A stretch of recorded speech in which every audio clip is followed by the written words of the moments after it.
Olá, querido amigo, querida amiga, bora para mais um conteúdo?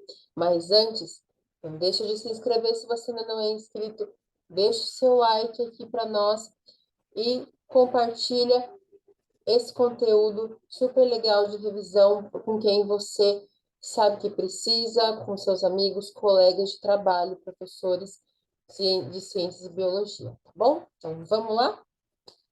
Conteúdo parte 5. Hoje nós vamos comentar questões de vacinas, falando desde imunologia, história das vacinas, Programa Nacional de Imunização, tá? Então, o nosso papo de hoje é sobre vacinas. Então, bora lá.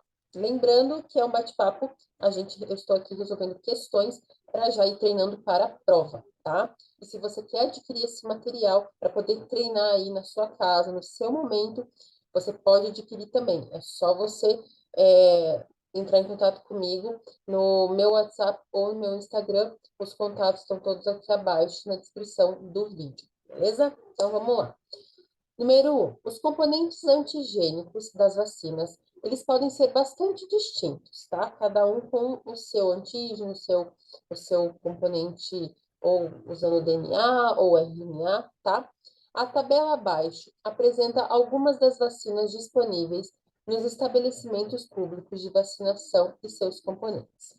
Vacina 1, ele descreve componente antigênico, antígeno, que é a suspensão de bactérias vivas atenuadas. Aqui é o. Deixa eu ver se eu escrevi certo, gente. Não, eu tinha feito um outro rascunho, mas não é. É o BCG, tá? Vacina tétano, né? Ele traz o tétano, vacina contra o tétano, que é a antitetânica, a tríplice viral, componente antigênico, que seria toxinas bacterianas tratadas. Porque as vacinas, elas são feitas ou com vírus ou com bactérias, né? DNA de vírus ou com DNA de bactérias. No caso da antitetânica, é por causa da bactéria contra o tétano, né? Por isso, aqui, toxinas bacterianas tratadas, tá? Número 3, componente antigênico, o vírus. Então, vírus vivos, tá? Então, atenuado aqui o vírus vivos é a febre amarela, tá?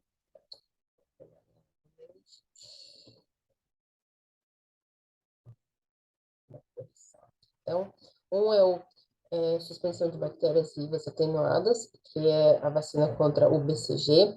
O outro é a vacina contra o tétano, que é feita através das toxinas bacterianas tratadas. E o outro é o componente, o antígeno, vírus vivos, que é a da febre amarela, tá? Então, a 1, a 2 e a 3, eles devem ser substituídos, respectivamente, pela BCG, toxinas bacterianas tratadas e febre amarela, tá? Particularmente, achei essa pergunta faltando alguns itens a mais, tá? Pelo que eu lidar com o Suplan, eles costumam pedir perguntas bem simplórias e não tanto desse jeito assim. A respeito de soros e vacinas, analise as afirmativas a seguir. Os soros são obtidos a partir da inoculação de antígenos em animais.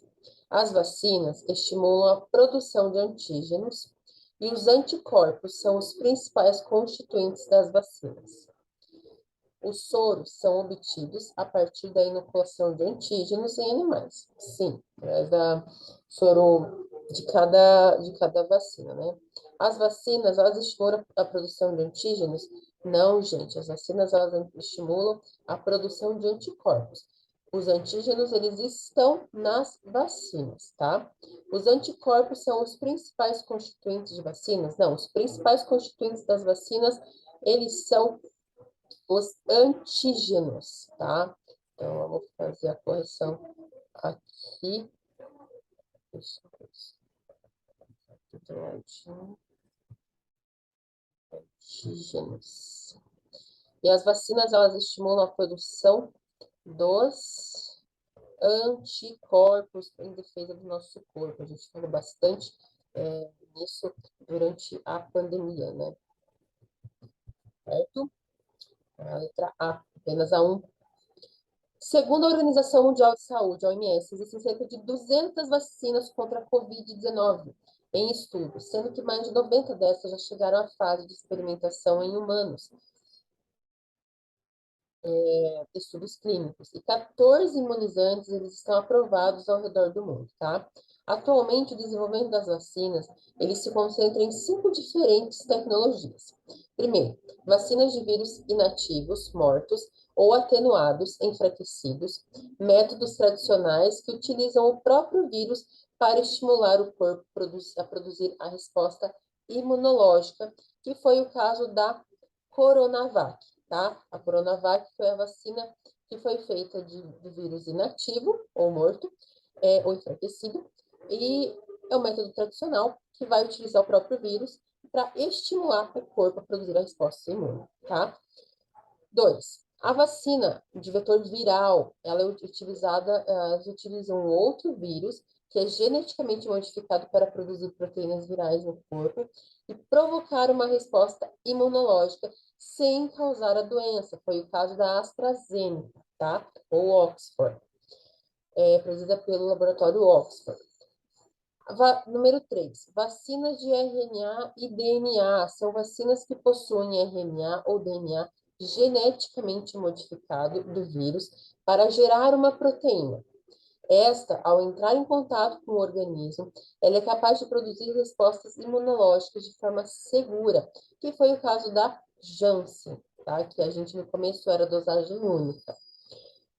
E a número 4 são vacinas de vetores do adenovírus, fazem uso de vírus comum da gripe modificado para transportar uma proteína do SARS-CoV-2 que foi retirada no código genético e colocada dentro do adenovírus, tá?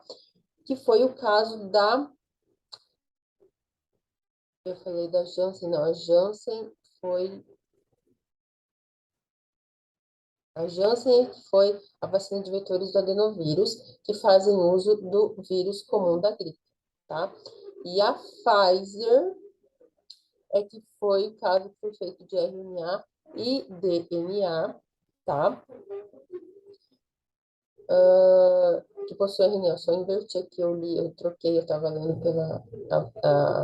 correlacionando ali, e aí eu troquei. A número 3 que é a Pfizer, 3B, né? Número 3 é a Pfizer, e a 4 é a Janssen, tá?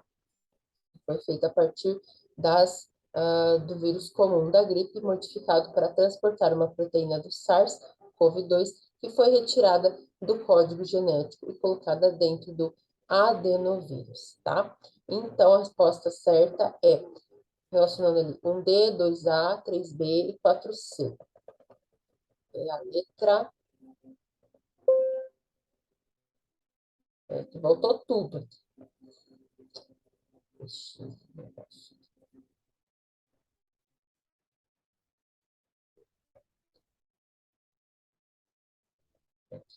Abrir outro negócio.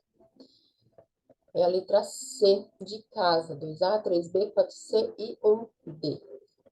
A partir de maio do ano de 2014, o SUS passou a oferecer uma vacina contra o HPV, o vírus do papiloma humano.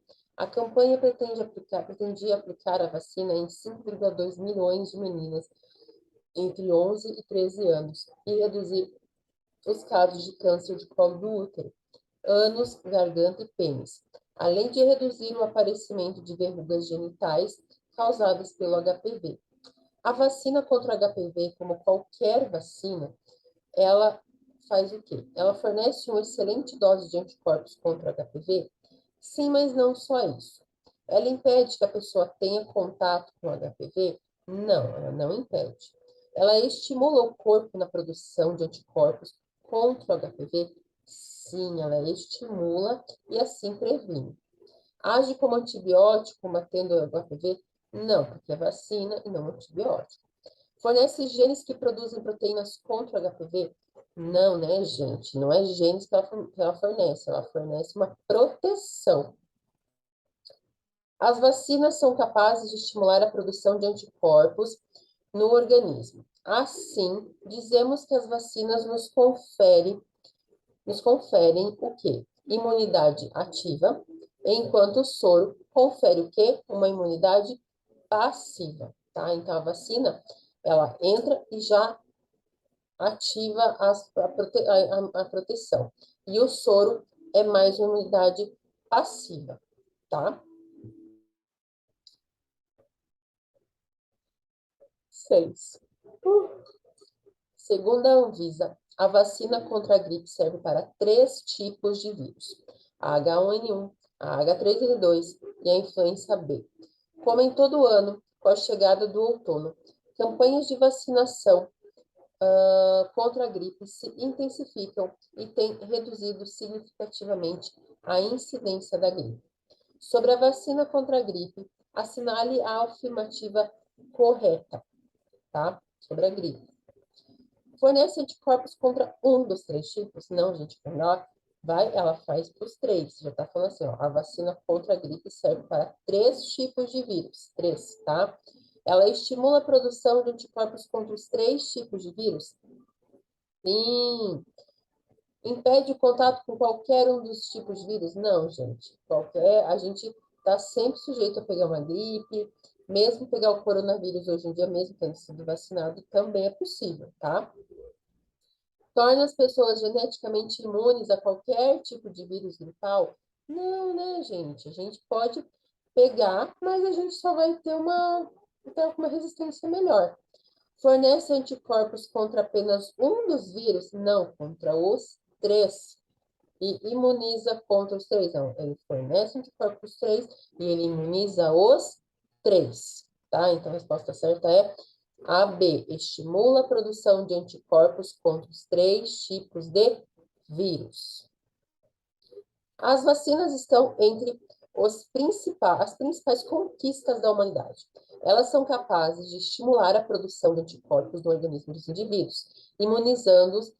Portanto, as vacinas garantem uma imunização ativa. Imediata não, porque a vacina tem um tempo para entrar em contato com o organismo e começar a produzir os anticorpos e aí deixar a gente imune, tá? Ativa sim, porque a partir do momento que ela entra em contato com o nosso organismo, ela já começa a fazer a produção desses anticorpos e ela começa a ativar esse sistema e fazer o sistema de proteção. Passiva não, porque é ativa, a gente já falou na questão anterior. Prolongada não, porque a gente tem que estar sempre, cada vacina tem o seu período de renovação. Contínua, ela não é contínua, ela é ativa. Sobre as vacinas, analise as afirmativas a seguir. Primeira, as vacinas são preparações que, ao serem introduzidas no organismo, elas desencadeiam uma reação do sistema imunológico, estimulando a formação de anticorpos e tornando este organismo imune ao agente e às doenças por ele provocadas. Sim.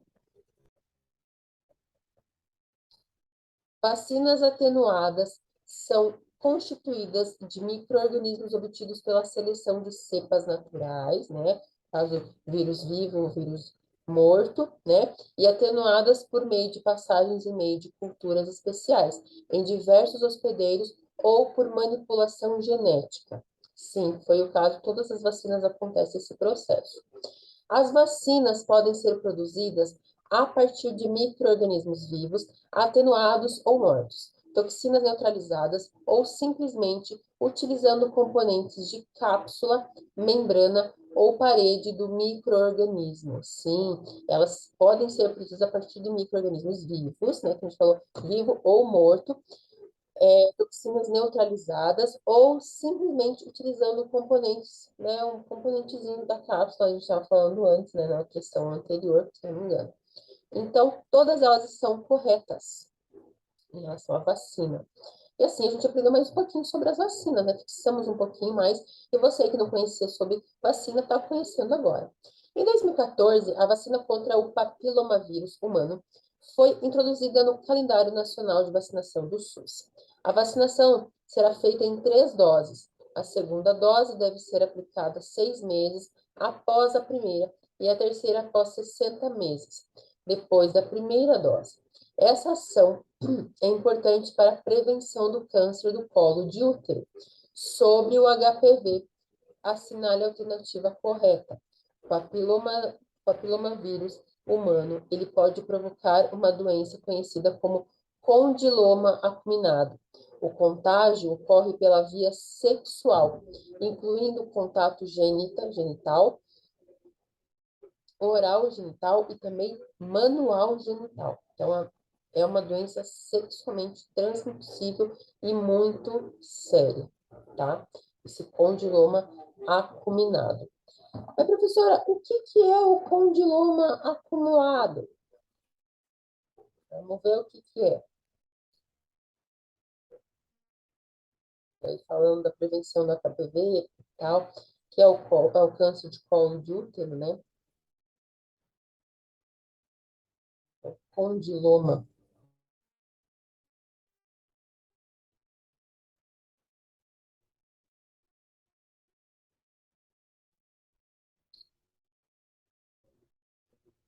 Ou verruga genital, é um pequeno nódulo nos genitais causado por uma infecção sexualmente transmissível comum. As verrugas genitais, são uma infecção sexualmente transmissível comum causada por esse vírus, o papilomavírus humano, ou HPV, tá?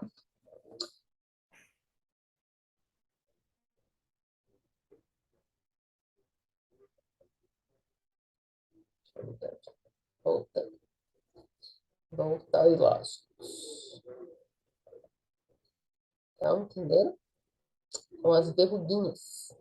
Que, se em casos extremos, viram um câncer bem complicado. Durante o ano de 2020, um dos assuntos mais comentados pela população humana refere-se a vacinas. Ressalta-se que as vacinas são substâncias feitas a partir de bactérias ou vírus, causadores de doenças, e têm como principal função estimular o nosso sistema imunológico, a manter o nosso corpo livre de doenças infecciosas. Pode-se dizer que as vacinas são uma forma de imunização ativa, né? Lembra que a gente falou ativa, soros são passivos e vacinas são ativas. Isto é, o nosso próprio organismo produz os anticorpos para o quê? Para a sua defesa. Então, o antígeno entra no nosso corpo e no mesmo e daí durante os próximos dias o nosso corpo vai produzindo os anticorpos, tá? Então é isso, eu espero que vocês tenham gostado de mais esse vídeo. Não deixem de compartilhar, de curtir, de se inscrever no canal. E se você quer adquirir mais material de estudo, quer ter um plano de estudo mais de acordo com o que você precisa de concurso, de alguma prova que você vai fazer de promoção no trabalho, não importa a tua matéria, tá? Não importa a tua profissão, eu posso te ajudar. Então me chama aqui embaixo, ou no meu WhatsApp, ou no meu Instagram. Já me segue lá. E também, que lá no meu Instagram eu tô sempre ativa, sempre compartilhando o meu dia a dia, os bastidores de eu gravando aqui, tá bom? Então vem comigo. Espero vocês na próxima aula. Beijo e até amanhã. Até a próxima.